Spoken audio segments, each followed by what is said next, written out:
Okay, guys, welcome to Module 3 of the Dftg 1376 drafting course. And here is where your module should be, or your model should be, as per module number 3. Okay, so what we're going to do today is we're going to actually, let's go ahead and toggle back to the book, show you guys what we're going to cover today. Let's see, let's go back a couple of pages here.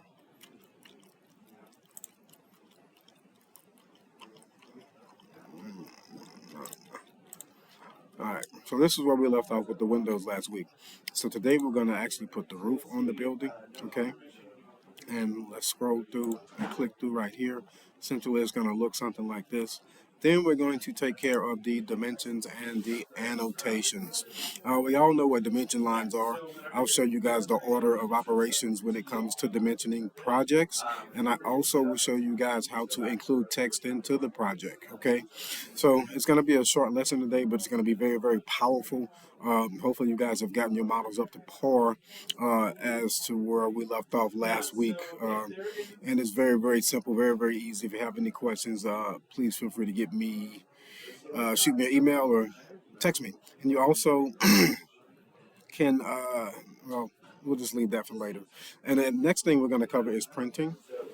Okay. We're going to cover the printing aspect of how you print. Let's go ahead and click right here. We'll click off, so we'll actually print a sheet of your floor plan out, and we'll print a view of your 3D model out, and maybe some elevations. I don't know. We'll see how far we can get in this module. I would like to have, one floor plan, one 3D model, and 4 elevation views of all 4 sides, the north, south, east, and west side of your model. Okay, so with that being said, hold on, let me turn.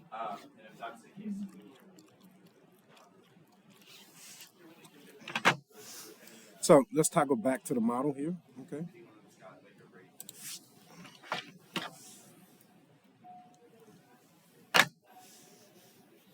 So I stated, this is where you guys should be. Your model should essentially look like this, okay? And I may go ahead and put in some actual, let's see, I may go ahead and put in some. Okay, so what we're gonna do is, let's go ahead and place the roof. So right now, you guys should have level 1 floor plan, and it's labeled. I want you to go ahead and rename it. If you right click, and like we did last week, let's go ahead and rename the view. By clicking rename, you just go to right click here, and you actually select the option to rename it. Okay, and you can rename it whatever you want. Go ahead and name that first floor plan if you haven't done so already. All right, now you're gonna have another one that says second floor plan, or it may say level 2 if I'm not mistaken. It should say level 2. So you want to actually change that to second floor plan, okay, which I've already done here. So when you're drawing roofs, you want to draw on the floor that's at the top of the wall, or the view that's at the top of the wall. So for us, we don't have a second floor, but if you click on second floor plan, okay, then that's the view you're gonna get. Okay, that's showing the top of the walls versus clicking on first floor plan here. That actually shows the walls and the doors and the things that we covered last week. Okay, now let's go to an elevation so we can kind of see what I'm talking about here. These are the levels. Okay, you have level 1. I've renamed mine to first floor plan, and then there's a first floor ceiling height, and then a second floor, which is basically the top of the walls. Okay, but you can leave it labeled as second floor. We can just turn that off in the view when we get ready to print out the elevations. Okay, so for right now, let's go ahead and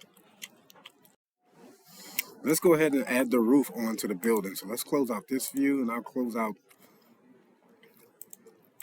all views that I'm not using, just to keep things simple. Okay, so make sure you're on the second floor plan, and make sure the second floor plan is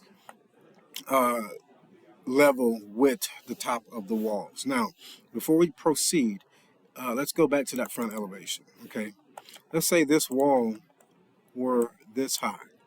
I think I covered this last week. Okay, So if you go back to 3D model, okay, you can see that this wall is a little bit lower than the others.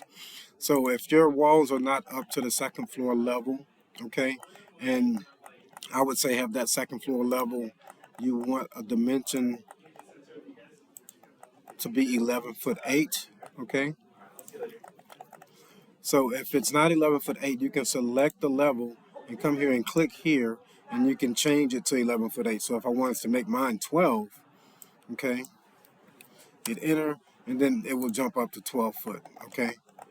But we don't want to do that. That was just illustration wise for you guys, just in case if your walls are not up to the second floor in your model, okay? So, and if it's not, what you can do is, let's go back to the 3D model, okay? I can always undo this, but say if you went to actually make sure your walls were placed at the second level marker and you have one or two or maybe all of them that are not, you can select this wall, right? And you see where it says over here, it says top constraint. You can click in here. We went over this last week, but repetition is your best teacher. So let's go over it again. You can change it to whatever level you want. So you want to have second floor ceiling. Wait, what is it? I'm sorry, I got it wrong. Second floor. Okay, let's go back. Select that wall. And let's change the top constraint to second floor. We go back to the model.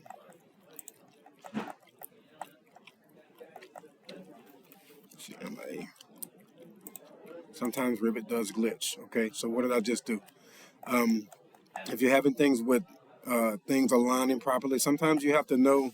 It's just like AutoCAD. Sometimes you have to know like more than one way to do one thing. Like Rivet actually has, 1,000 ways to skin a cat, so to speak.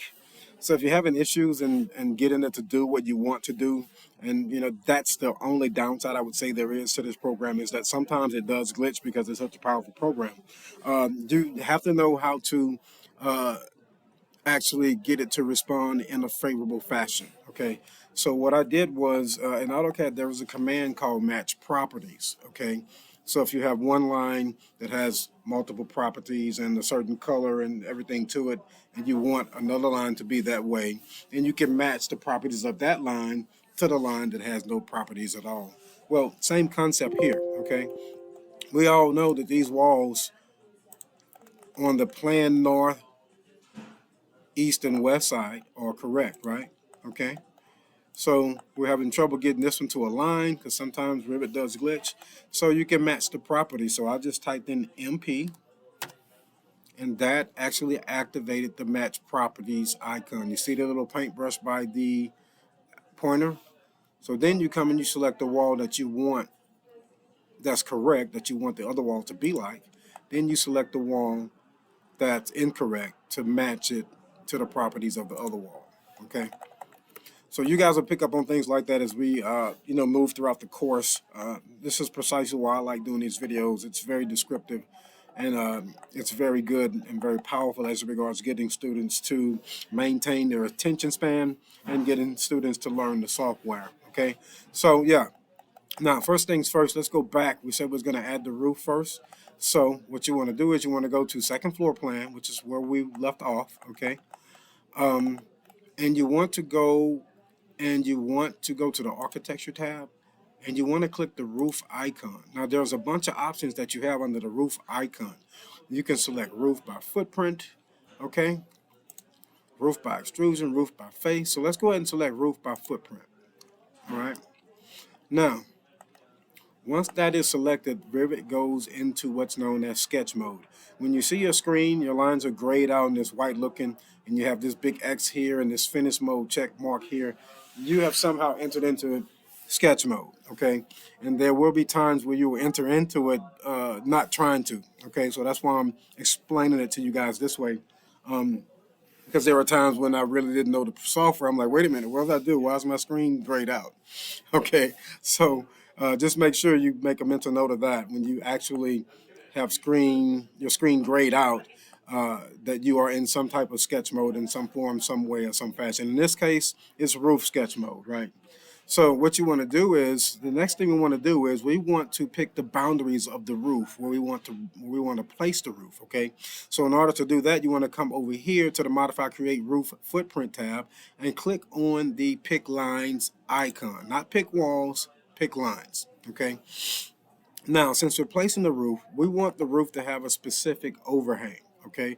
Typically, the standard size overhang will come 1 foot 6 inches. So let's go ahead and give this guy an overhang of 1 foot 6 inches. Whenever you're drawing something in Rivet, because you're drawing in 2D, but it's built in a 3D aspect of it, you have to put a lot of variables in, right? So right now, that variable is we want to tell it how far to overhang this wall, okay?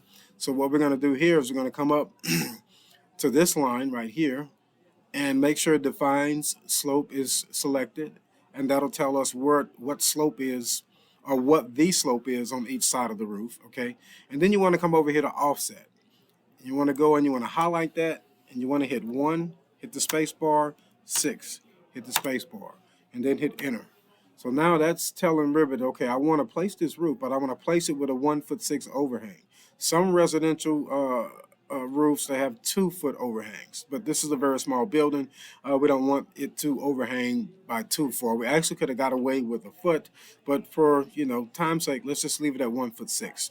So now, because you have selected the Pick Lines icon, okay, what you want to do is you want to hover over the exterior side of the wall where you're placing the roof. And when you hover over it, you'll see that blue line. Well, that's the overhang of the roof. That's where the roof is going to be. So when you actually click on the edge of the wall, it's going to draw a line there. And you want to do that on the east, west, and south walls as well. So click here, okay, click here, and click here, okay. Now, you see this little slope line, this little slope marker? When you ever see that little ramp looking thing or that little angle, and it's got a number by it, that's the slope of your roof, okay? For those of you who do not have architectural backgrounds, that's a 9-inch on 12-inch roof, okay? So for every 12 inches, the roof is going to raise 9 inches. So for every foot, the roof is going to raise 9 inches. And I know that's kind of Greek to you guys. Just stick with me. You'll see exactly what we're doing here. So right now, we're just going to leave it at a 9 on 12, and we're going to see how that looks. So you want to come up here and click the Finish Edit Mode green check. Okay. Now click on your 3D model, and you should have this roof right here. All right. Now, what's an actual overhang? That distance from this face of the wall to the exterior face of the fascia plate, okay? So that's approximately 1 foot 6 inches, all right? So, very, very simple. We could have done some, some complex roof for this problem or this building problem, excuse me. I'll say it right in a moment. For this building, we just wanted to do something simple, okay? Because again, we have a more complex model coming up after we do this smaller one. I think it works best for you guys to do it that way. That way you guys are not overwhelmed. So essentially, that's how your building is going to look on the exterior. Now, let's address that 9 on 12 factor. You see the height and the pitch of the roof? Well, that 9 on 12, that slope factor actually affects all of that. So let's go back to the second floor plan, okay? Or actually, just stay in 3D. Let's do it in 3D. Let's keep it interesting. So what you can do is you can select the roof, okay, and you can edit the footprint of the roof. So you go there. Now you see Rivet goes back into sketch mode, but instead of being at the second floor, which you click the second floor, now you can see it, but you also can make these modifications in other drawings. But for clarity's sake, let's just stick with the 3D, okay? Or let me just explain this a little bit better, and we'll actually make the change in the 2 dimensions, all right? That slope is going to affect how tall the roof is or how low the roof is, okay? So 9 on 12, typically that's a pretty tall slope for a building this small. Let's change it to something like 5 on 12. So if I wanted to change it, I would actually go to the second floor plan, and I would select that wall, okay, or select that slope, and double click in here and change this to 5, okay, and double check this one, change this one to 5, all right, and double click this or click on this guy and change it to 5. Okay, your slopes have to be consistent all the way around in most cases. In cases where they are different, that's a little bit more complex. We're going to look at that aspect of it when we do the bigger, larger residence, okay? But for this guy right here, right now, this is great, okay? Click on this guy, and let's change it to 5. So essentially what we did was we lowered the slope of the roof, which would lower the ridge height of the roof. Now, for those of you who do not understand things architectural, the ridge height, that's the tallest portion of the roof. Typically, the 2 points meet and form like a triangle, right? But let's change it. We'll show you in 3 dimensions what the ridge height is. So click Finish Edit Mode. Okay, now go to 3D model. Now, as you can see, that roof is a lot lower than what the original one was, right? And this is the ridge right up here, this top right here. So you can take this and pull it up, and that will actually change everything, make it a taller ridge height. And look at what happened when you go back to the second floor plan. Well, let's go back and put it into sketch mode first. You want to modify the footprint of the roof. Go back to second floor plan, click on this, and see how it changed because you changed it in 3D, okay? So Rivet is a full interactive tool. Whatever you do in one view or one drawing, it's going to have a change in another. This is why I really want you guys to do the work so you can get your head wrapped around that aspect of Rivet, because if you don't have a thorough understanding of that aspect, you could, let's say, 75% complete your model and then make one mistake that'll cause you to have to do a whole lot of work all over. And I don't want that for you. In fact, that's not going to happen. I'm not going to allow it. Just stick with me on these videos here, okay? So let's go back to the 3D model. And you can always do Control Z to undo what you just did, okay? And let's go back and let's go all the way back until we get to the original roof that we added, sorry, with the 9/12 slope, okay? Now, you can put dormers in here and everything, but we want to keep it simple right now. Okay, we're not going to add a dormer, not in this one, or maybe at the end. I don't know. We'll see. But we want to keep it clean right now. I'm just trying to make sure you guys get a thorough understanding of the Rivet interface, how it models, and what goes into actually building a 3D model while designing a building and drawing it in 2D. Okay, so there's your model essentially. Now, the next thing we said we were going to do, let's see, what do we want to jump into next? Let's toggle back to the book. Okay. Yeah. Yeah, let's do the annotating and dimensions. I may add that dormer, I may not. Okay. So let's go back to first floor plan, but first things first, you want to save your model. All right. You want to periodically save because it doesn't happen a whole lot, at least not with Rivet, not as much as it does in CAD, but sometimes you will have a glitch in your software and Rivet will crash on you. And the auto save, I believe, comes standard set to 5 minutes. Every 5 minutes it auto saves. We'll get more into that before we jump into the next big model, okay? But you want to save your work just periodically. You want to develop a habit of always hitting Control and S, okay? You want to do that as much as you possibly can while you are actually constructing your model. All right, so let's go back to the first floor plan, all right? Now, we're going to add dimensions. And the way dimensions work, well, first of all, what are dimensions? Dimensions tell you how long the building is in feet and inches. So if it's 20 foot long, 6 inches, then yeah, that's what it's going to be. But there is a art or a right and wrong way to dimension a building, okay? So first things first, you want to draw your center lines for all of your windows and doors, okay? So first things first. Well, let's do the overall first. Let's go from out to in, not inside. I'm so stuck on inside out. Let's go from out to in, which is typically how it's done. So the first thing you want to do is you want to come over here to the annotate tab and you want to click align dimension, okay? Or you can just type in DL. That's what I normally like to do. See how quick it is for you to just DL. Now your command is active. You'll get there once you learn and get enough reps in using the product, using the software.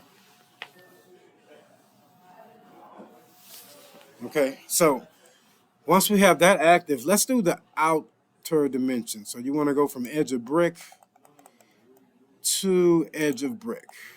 Okay. Oh, I'm sorry, I didn't hit that. Aligned. So you want to go from here to here and drag it up, and there is your dimension. Okay, 49 feet 6 inches. So let's just say if I wanted to make this an even 50 feet, why not make it an even 50 feet, right? Then I can select this wall, and I can come here and select this dimension and just type in 50. Boom. Well, I didn't take, hold on, 50. And now your building is 50 feet. It actually moved that wall for you. So dimensions actually are attached to the items that you are dimensioning. So if you dimension something and then you change something again, remember, Revit is a full interactive, a full intuitive program. All things interact with one another. So this is how you have to start training yourself to think while you're working on your model. Okay, this is why I wanted to do a smaller one first, especially dealing with residential. It's a little bit more streamlined when you're doing commercial buildings, but residentials, yeah, we have to take these precautionary steps to make sure that you have a thorough understanding before jumping into a much bigger model. Okay, so this dimension right here, that's the overall. Okay, the next you want to do is the breaks in the building. We don't have any breaks in the building. And you have to make sure, okay, I just wanted you guys to know something.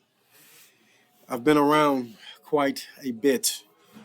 Different firms, they different, I'm sorry, different firms, I'll say it right in a moment. Different firms, they dimension things different ways, okay? So, I just want you to, know that because, you can be taught how to dimensions and then you go to work for somebody or go to a different place of employment and they are dimensioning things totally different. And it's like you're a deer in headlights. Like, wait a minute, I thought this was the industry standard when actually there is no industry standard outside of the overall. Okay. So just, make a mental note of that moving forward. Um, yeah, so let's go ahead and add the secondary dimension. So the first line is the overall, okay? And the second line is the breaks in the building. We don't have any breaks in this building, okay? So the third line, what you want to do is you want to go to the center of the windows and the center of the doors, okay? Contractors like the windows and doors to be measured to the center. Sometimes you'll see some plans where it's actually drawn like this. You'll have it to the face of the window and then another dimension here. Uh, but what I'm learning is, contractors like to have that dimension string to the center. That way, whatever opening they have to create, once they get the windows and doors in, or get the dimensions of the windows and doors in, then they can create that opening. Okay, so we'll just go from center line to center line on the windows and the doors. So first things first, when you're doing that second or third line of dimensions, you always want to show this brick ledge. So you want to go click here, and click at the center of the window, then the center of the door, and Revit will attach for you. When you see that little blue line, you know that's the center, okay? Then you go to center, and you go from here to here. Now, when you're dragging the dimension string up, it's going to snap to the place where it should stop, right there, and that's where you click again to finalize the dimensions. So that's an overall dimension and how you would actually lay it out, okay? This dimension right here, contractors like to see that dimension, okay? And I like to move mine out so it doesn't be so cluttered. You see how just, uh, visually, aesthetically more pleasing that is than it is right here. It's kind of distorted and you kind of have to, look at it to see. Typically, when you're doing these floor plans, guys, a contractor can be your worst enemy. So you want to make sure your plans are, foolproof in terms of clarity. Okay, you want to make sure that things are not confusing for them, because most contractors, it's like they're from Venus, we're from Mars, right? We understand what we're drawing, we understand how it should be built, but he may not have that understanding because, and I get it, different types of construction practices are practiced around the world. Okay, so a lot of times the contractor will get something wrong before he gets something right, and then he'll try and charge you for it. Hence the name contractor, CON. Anyway, that's another conversation for another day. Let's go ahead and add the dimensions on the east and west side. So go ahead and type in DL, okay? And let's do the overall on this side. DL. So you want to go do one overall. And you want to try and snap it. Keep it consistent with where this one is placed. It doesn't have to be 100% perfect, but as long as it looks equivalent in terms of the distance that the string line is placed from the building, okay? Now, let's go ahead and do the center of the window. So again, we'll go here, measure the brick ledge. Then we'll go to the center of the window. Center of the window. Then we go to the brick ledge and then the face of brick. So we show that brick ledge. So the trunk type, because what happens is the contractors, hold on, let me place this. The contractors will come in and they will start to frame this up, okay? So they like to have that brick ledge dimension so they can know where to start their frame or where to pop their lines, so to speak, okay? So same thing here. You want to take this and just move it out. And when you move it out, Rivet adds a little dimension string to show that, hey, this is the dimension for that space, which is really cool. In AutoCAD, you have to do that. You have to manually do that, right? If you are familiar with AutoCAD. Now, let's do the same thing on this side. And what we'll do is we'll go and add some interior dimensions as well. So we'll drop that about right there, okay? Then we'll come back in, brick ledge, center, then brick ledge, and then it's gonna snap. Boom, there you go. Let's go ahead and take this 6 inches and move it out. And let's go ahead and take this 6 inches and move it out, okay? Now, let's do the final south side. You wanna click a line here. Sometimes I will go and use the icon. Just depends on how I'm feeling. All right, now, you're gonna click here. Let's do the overall first.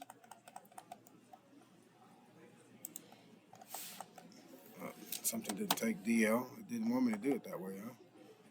All right, let's go here. Wait a minute, let's see. DI. That's why it's not there. I'm typing in the wrong thing. Okay, so DI. I think it's DL in AutoCAD, yeah. Sometimes I get the commands confused. So, same thing, 50 feet, right? So you want to snap it, make sure it's visually consistent. It doesn't have to be perfect. Now let's go and do the brick ledge. And you want to snap here at the center, center, center, center.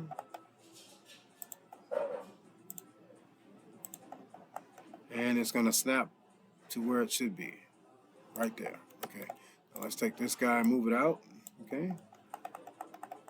And let's take this guy and move it out. All right. So there you have your floor plan with exterior dimensions, okay? So now let's go ahead and drop some strings of dimensions on the interior, okay? When you're doing your interior strings of dimensions, you always want to take those from the exterior side of the interior stud, okay? So this is the brick, and this is the wood wall stud, okay? So let's say I'm going to do something to give you guys an idea, because I know most of you are not architectural savvy. Let's go ahead and put a section marker right here, okay? So here's the finished floor. Section marker is like say if we took a big oversized saw and just cut this wall right here, okay? Well, this is essentially what you'll get, okay? It shows the makeup of the wall, and it shows where things are, okay? So disregard the text here. The view template is off. Let's see. What's this? Section 1. See, you guys won't have this, but let me find something, show you something that's really cool.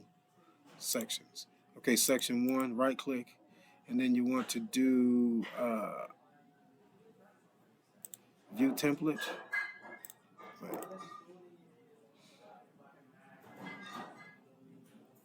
Okay, it's not set up in this drawing. Okay, yeah. Well, there are certain view templates that you could actually apply. And we'll get into that later after we create some more views. But there are view templates that we could actually apply. It's not set up in this drawing like I thought it was. In the meantime, we just have to go and select it manually. There's always more than one way to do things. So typically you'll have, see this scale right here? This drawing is at a 1/4 inch. So every 1/4 inch, if you were to print this out, every 1/4 inch, if you were to apply a ruler to it, every 1/4 inch would equal 1 foot. Okay? Again, I know that's Greek to you guys. If you understand, then kudos to you. We'll get into that as we matriculate throughout the course. But you can change this, okay? So if you wanted to change it to something like a 1/2 inch, then what happens? It blew the drawing up. Okay, it's not going to change the text size, but it blew the drawing up. So actually, if you were to print it at a 1/4 inch, it'd be a lot smaller on the page than it would be printed at a 1/2 inch. Okay, which is typical because you don't. Whenever you see your text that's real big on the page, that typically indicates that your scale is off. Okay, but we will talk about that. But my reason for going into this is to show you guys. This is the wall. Okay, if you go to the edit type of the wall, and you go to structure and you go to edit, right, and you go to preview right here, and then you can change the preview to section. So this is the wall section. Okay, you see where it says 6 inches? That's the brick. All right, and you see where it says exterior stucco? Well, that's actually the structure of the wall. We just need to change the name here to, wood. Oh, my computer's glitching. But yeah, we can change it to wood. Okay, we're not going to get into that right now. That's a little bit extensive for you guys, but I'm trying to get you guys to see the difference here between the exterior wall, and you can zoom in and zoom out of this model right here. Okay. The exterior brick is always going to have that 45-degree angle hatch and the interior wall stud. Typically there is, when we draw this in detail, there's 1.5 inch airspace between the brick and the wall stud. But again, right now I just want to show you what these items are so you can know what you're placing into your model, or you can know what you're placing when you place your walls. All of these things have different variables depending on the wall type, right? Okay, so let's close this out. Let's go ahead and do this, and let's go back, and I want to delete that view because I just created that view just to show you guys what the makeup of the wall consisted of. So you can you can delete it over here. If you go back to where it says sections, you can take section 1, right click, and then click delete, or you can just select the section marker and hit delete, and it's going to ask you if you want to delete the view. You want to click OK, and you saw it left from the drawing view and also from the project browser. Okay, so I said all that to say this: when we are dimensioning interior walls, you want to start your dimension string from the exterior side of the exterior side of the exterior wood member. Okay, so you want to go select a line here, and you want to drop a line here. Okay, now once you have that selected, because like I'm saying, this is industry standard, most contractors like theirs to be dimensioned a certain way. You don't have to do this and tell the size of that wall. They already know if it's 6 inch or 8 inch studs. Okay, but what we want you to do is to go from front face to front face. So you go from the outer side of the exterior wall to the front face of the interior wall. Okay, to the front face of the next interior wall. Okay, and then to the exterior side of this wall.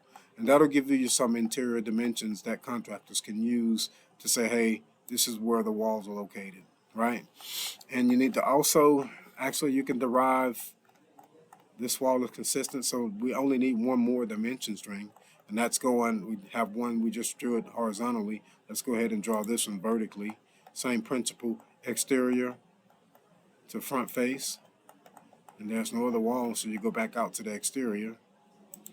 Then you drag out, just like that, okay? So that's essentially, that's essentially how you would actually dimension the interior, okay? We can get into some, some very meaty things like doors and stuff like that, but we'll touch on that a little bit later. Maybe once we get into the bigger model. I don't want to add too many here, but, I don't want to overwhelm you with so much, okay? Now, the next thing we'll do is we're going to go ahead and label everything, okay? We're going to create rooms, and we're going to tag everything. So what you want to do is you want to go to the annotate tag and see where it says tag all right here. You want to click that button, okay? And you want to come here, you want to check door tags and window tags. And check wall tags. We don't have any stairs. We will have a stair in the next model, okay? Then click apply. Then all this stuff turned on, right? So you guys are not going to have stuff like this. You'll probably have just one letter. So what I need to do is I'm going to go ahead and change mine because, again, this is a template that I'm using from a company that I do contracts with, and just change it to regular window tag. Or is it? I don't like these tags. They have weird tags. Window tag tall. Let's see.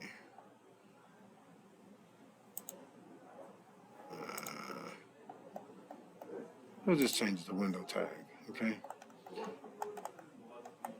And this will tell you, you guys won't have this, okay? When you go, let's go back to the book to show you guys if they have it in the book. Let's see what they're dimensioning and annotating here. Let's go ahead and click here. See how this is just one number? This is what you guys are going to have, okay? And it's going to number each window type. So if it's a different window, you'll have a different number, okay? Different doors will have a different number as well. It just depends, or a different tag will apply to it in the schedule somewhere down the line, all right? So with that being said, yeah, see how it's 7, 8, that's window type 7, that's window type 8, that's window type 7, that's window type 8, that's window type 7. And then when you go and actually click on these windows, you can determine what type of window is it, right? Okay, and you can go to edit type and you can figure out the size of the window and everything like of that nature. So this is a 30 by 70 window, okay? Now, what I'm showing here is, in my drawing, it shows that this is the 3'6" by 70 window, and the head height, the top of the window, is hung at 8 feet. Okay, so I like to take these. Some of your tags may come in the window. You can take them and just move them out. Okay, so I like to click here and go here, or do match property MA, because we had to change them all, right? I think I may have to delete one or two there. It seems like it's a little bit cluttered. But you won't have to do this. Yours already comes set standard like what we just showed you guys in the book. Just make sure it's not in the window like these are. You want to place it, on the outside of the window. And let's see what we got going here.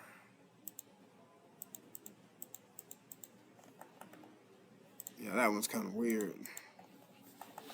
Okay, so now what I have to do is I'll come here. Let's move this out.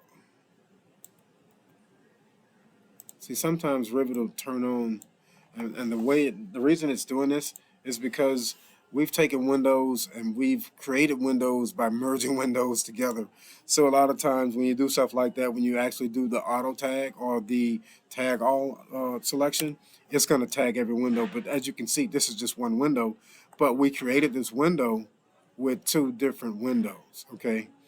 That's like brain surgery in Rivet, right? We'll get into that later and show you guys how to do that as well. Okay, but all we need is one tag. It's just showing multiple tags because we use multiple windows to create one to give us, a specific aesthetic look that the owner was looking for. Okay, and just to go into detail, if we click this window, if I double click it, it's going to show me that window. Okay. So here is where you can actually go and make changes. So what we did was we created some planes and we added two windows into one, and we changed the mullions up to, fit the criteria of the owner's input. Okay, so don't want to get off on that too much. That's like very advanced rivet. You guys won't have to worry about that right now. So yeah, let me go around and move all of my tags out. You guys are ahead of me right now. So just hang tight, take a break or something. It's only take me like another minute or so, if that long.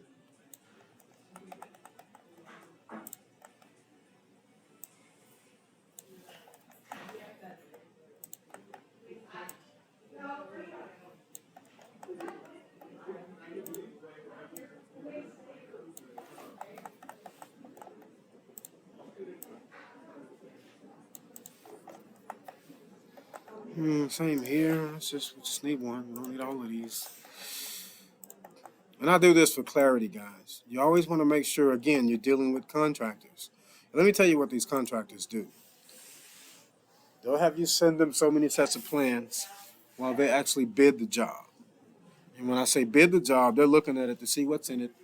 And, they're determining price and cost and quantities and things of that nature to get back with the architect or to report back to the architect, hey, this is what it's going to cost to build the building. This is what it's going to cost in labor. Okay. So what contractors do is while they're reviewing the plans, they're looking for ways or loopholes in the plans where they can make some money. Okay. So to give you a prime example, you might specify 2 coats of paint on all your walls, and they say, well, we can get away with 1 coat. You're paying them to, you're buying enough paint for 2 coats, but they'll go and buy enough paint for 1 coat and pocket the rest. And not all contractors are bad. I've across some good ones, but I have had my fair share of bad ones. It's just like any industry, right? You have some good ones and you have some bad ones. So, just keep your heads on a swivel for that. It's something that's a reality, especially when you're dealing with people's money and you're accountable, right? So you want to make sure that you're keen in all areas. All right. So yeah. So this is how my plan look. You guys should have your tags on your windows as well. Okay.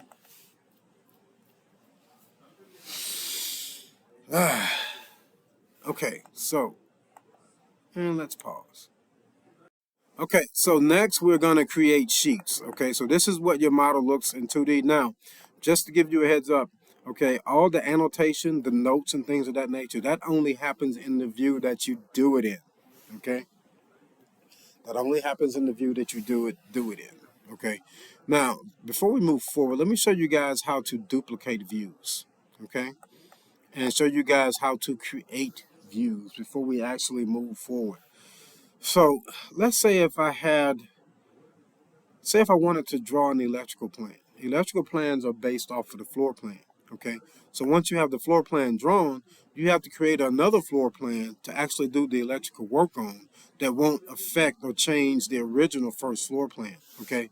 So what you do is you would come here, click on first floor plan, right click, and you want to click duplicate view. And you don't want to just duplicate view. And hold on, my mouth is getting dry. Have some water.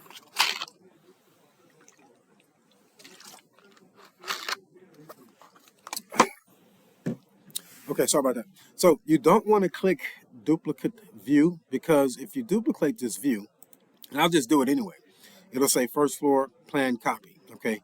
And if I come here and say if I need to change something just for electricals, even though you probably wouldn't be changing anything within the building envelope, I'm just doing this for illustration purposes, okay?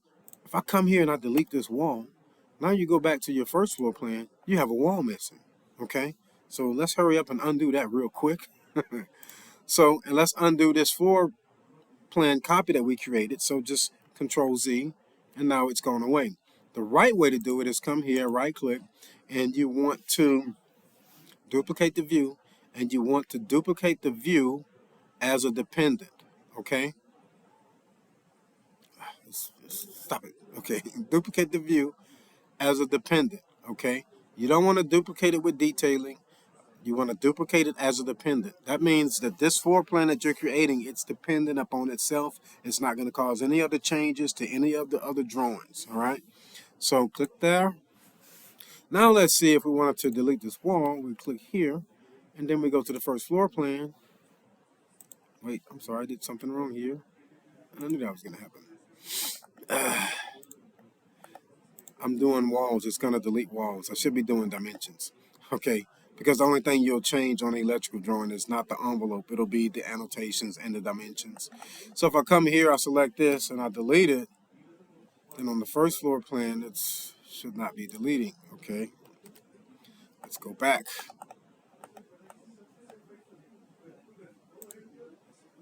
Let's go back. First floor plan. Okay, and I'm probably getting into a little bit too much for you guys. First floor plan, right click, and you want to, sometimes Rivet is glitching, and it's glitching right now. I hate when this happens. So if you click here, and then you go to the first floor plan, there it is, okay? So you create a dependent, and maybe I had it wrong. Sometimes I have to refresh my memory. But what you do is you duplicate your view, right click, duplicate it with detailing. All right, so now if you come here and you delete these, or you delete something off of that floor, then your original view, the first floor plan, nothing will be changed, okay? Deletes. Yeah, so all the walls will always change. It's only respective to annotations. So anyway, let's go ahead and delete that. Delete. And delete this. Delete. All right, now, good stuff. So that's essentially how you would duplicate a view. Now, how do you create views? So you would go here to the Annotate tab, all right?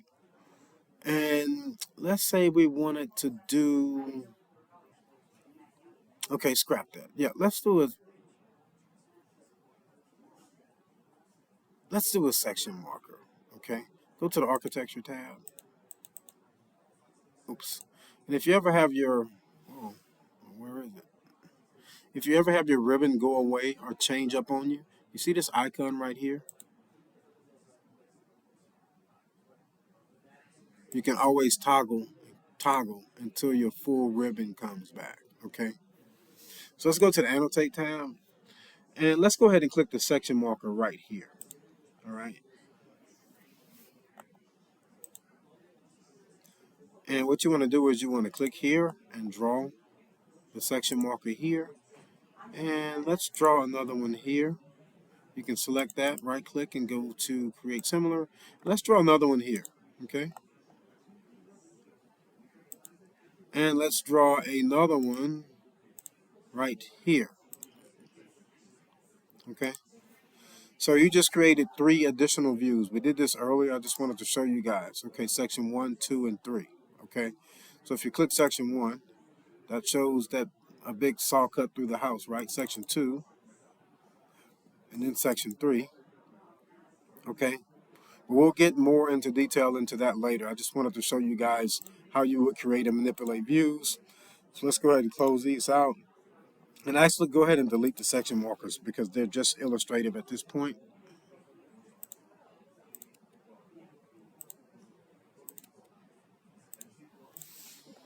All right, so here we go. So the next thing we're going to do is we're actually going to show you guys how to create a sheet and drag a view on a sheet and how to print it, okay? So what you want to do is scroll down on the project browser side and see where it says Sheets. You want to select that, right-click, and select New Sheet, okay? I have a bunch already set up. Again, I'm using a template, but you guys should have 11 by 17, okay? So you want to click 11 by 17 and click OK. Okay, and this says AAA unnamed. So what you want to do is you want to find that, which is here, select it, right click, and click rename. And just label it test, let's name it 111, okay, test sheet. Okay. And again, my God, everything here is set up a little bit differently, but same principle. So now what you want to do is, say if you want to drag this floor plan to the sheet, or you want to put this floor plan on the sheet, you would go here, and you would drag it over here, Oh, it's already on sheet 2.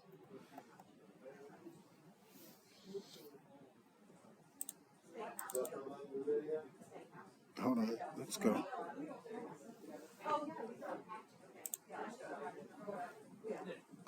Okay, yeah.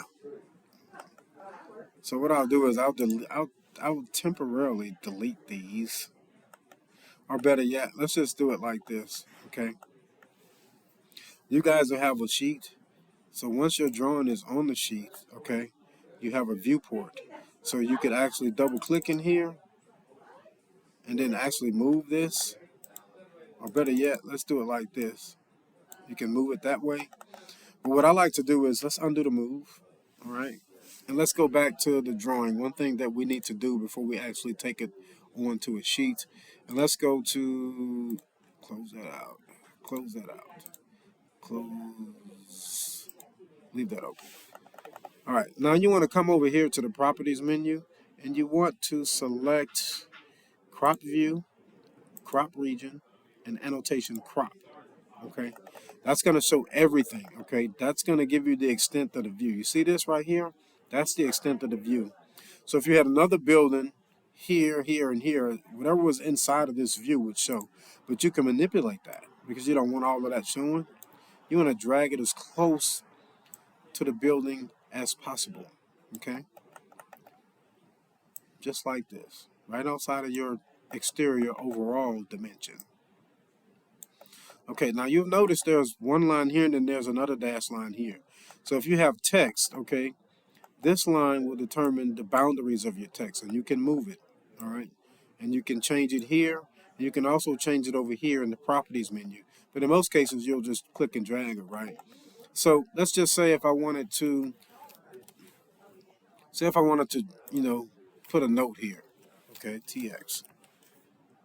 Say if I had a leader and it went something like this,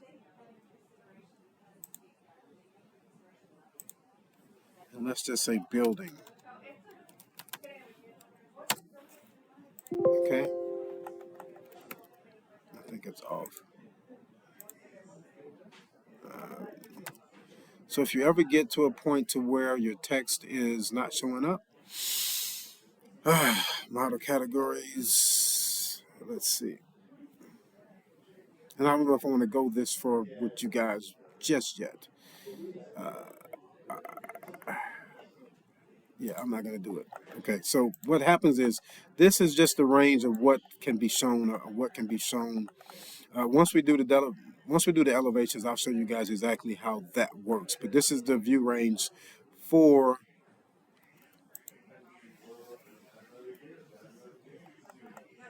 Okay. So yeah, this is the view range for this viewport. Sorry, I was looking at something. So essentially, that's what you guys will have. Now, when it comes to printing and creating the sheets, you guys will create the sheet, right click, new sheet, and I want you guys to follow along with what it's showing you in the book because my setup is a little bit different and I've got stuff set up, but it's very simple. What you do is, let's go back. You're going to create a sheet like what we have here, okay? You will not have any of this text on it. This is based on projects I'm working on at this time, okay?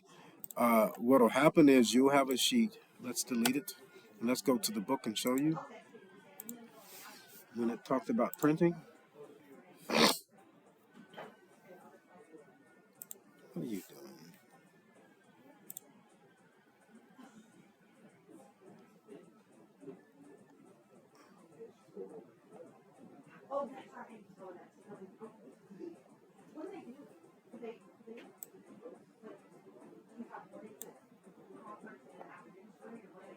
All right, printing. So what we're going to do here is you guys are going to follow the instructions here. It's just very simple, okay? You create the sheet, like I said, just right click on, you're going to go here and you're going to select sheets, right click, and just click new sheets.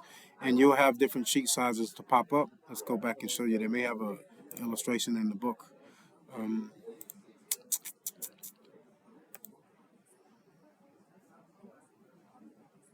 So yeah, it's going to walk you through how to print the sheets. It's very simple, guys. That's not all out. There's nothing hard about printing. We'll go over it when we do our in-class session as well. We'll do some test prints while we are in class. So with that being said, let's go ahead and look at this guy. Okay, you guys will have a sheet that looks something like this. Okay, 8.5 by 11 or 11 by 17. Okay, once your sheet is created, now let's go back to the model. Okay, once your sheet is created, say you wanted to bring the, say if you wanted to add the floor plan to this sheet. Okay, you would go here and select first floor plan. Okay, and you see these icons, that means there is a drawing in that file. Like site plan has not been created just yet. Okay, but floor plan has. So close the site plan. Let's go back to the first floor plan sheet. In order to get the first floor plan on the sheet, you would come here and just drag it. And then boom, you can place it on the sheet just like that. Okay. Now what happens, it's going to come in with a name. So you can click that name or hover above it. And you want to try to get the name itself. You don't want to move the viewport like I just did the first time the whole thing moved. You don't want that. You want to select the title of the sheet and click it to where the title of the sheet moves on its own and place the title of the sheet right up underneath the floor plan. Okay. So that's, in a nutshell. We will go over this so many more times. Right now, I'm just trying to get you to learn the software and how it actually operates. Not too much worried about printing because you guys are not going to be doing any printing at this time. I'll have you submit everything in PDF format or have you submit your file to me so I can actually open it up and check it myself. But that's it, guys, for Dftg 1392 Module 3. Good stuff. I think you guys are doing well so far. I think maybe we'll do a couple more things to this model, like maybe add a site and some trees and some furniture on the inside so you guys can get that experience. And then we'll actually jump into the larger scale model. Okay, so good stuff. Feel free to contact me if you have any questions. Good job. Keep it up.